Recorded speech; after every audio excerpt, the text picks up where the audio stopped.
My name is Lila Martin, and I am 34 years old. I have spent most of my life in Cypress Creek, a small town where everyone knows everyone. I run a local art studio, and my days are filled with colors and shapes, helping people express themselves through creativity.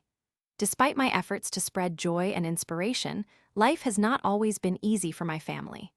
My mother, a strong woman with a heart of gold, experienced a painful betrayal that shook the very foundation of our lives.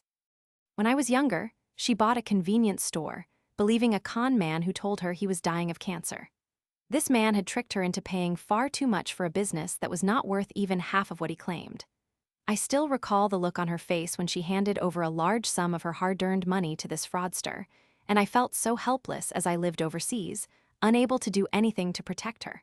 For years, my mother struggled to make the business work, but it was no use. She eventually closed the store at a massive loss, her dreams shattered, and her spirit dampened. That experience left her drained and set back years of her hard work. A few years later, I learned about a twist of fate that led to a riveting act of revenge. A close friend of mine, Bart, whom I have known since we were both only 4 years old, played a crucial part in this narrative. At the time my mother was facing her struggles, I was still far away. Bart remained in our hometown and was always close to my mother, keeping an eye out for her. When she sold the store and moved away, Bart took it upon himself to keep tabs on the con man. It took time, but Bart started building a friendship with him, pretending to show interest in his business affairs, all the while knowing what he had done to my mother. Bart learned that the con man was not as innocent as he pretended. He had never been sick, and all his claims had merely been lies to cheat hardworking people out of their savings. Over time, this revelation fueled Bart's determination. The con man, oblivious to Bart's true intentions, eventually decided to downsize and sell his house. Bart, now armed with insider knowledge, was given the opportunity to help sell the property, bringing him one step closer to uncovering the truth, and I had no idea he was operating on a level far beyond mere friendship. During an open house after the sale contract was signed, Bart discovered something remarkable: a sealed box hidden in the ceiling crawl space of the house. The box was heavy, giving him an immediate feeling of anticipation. He cut open the bottom flap just enough to peek inside and quickly realized he had stumbled upon a treasure. Inside were gold bars weighing more than he could have dreamed. With careful plotting, Bart devised a scheme of his own. Over the next week, he found a guy who crafted homemade fishing sinkers at a local workshop. Bart had him make lead bars that would mimic the weight of the gold bars. Bart then executed a clever switch. He left the top layer of gold untouched while replacing the hidden bottom with lead, making it nearly impossible for the con man to notice the heist when he moved out. When the con man left the house 3 months later, he never even mentioned the missing gold, blissfully unaware that his past had come back to haunt him, thanks to my friend Bart.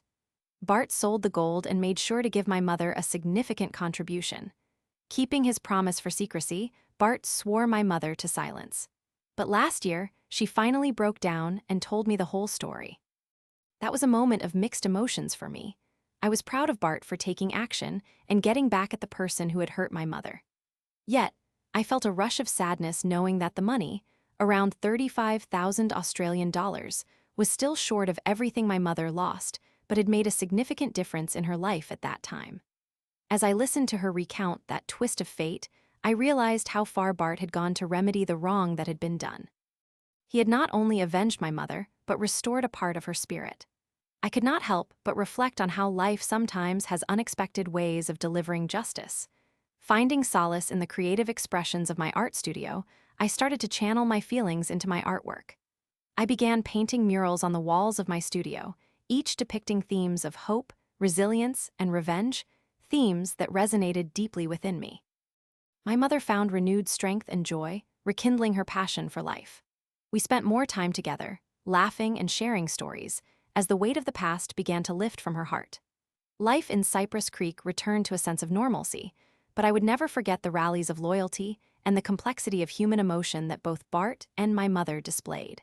In reflecting on these events, I realize how interconnected lives can be, as betrayals and acts of revenge form ripples through time.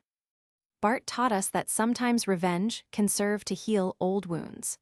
The laughter that followed the pain and the joy of rediscovery painted a beautiful picture in my mind, a reminder that while life can deal harsh hands, it can also provide second chances and moments of unexpected joy. The small town of Cypress Creek resumed its quiet routine, and I found solace knowing that somewhere beneath its surface, acts of bravery and loyalty ran deep, illuminating lives intertwined by both betrayal and the spirit of revenge.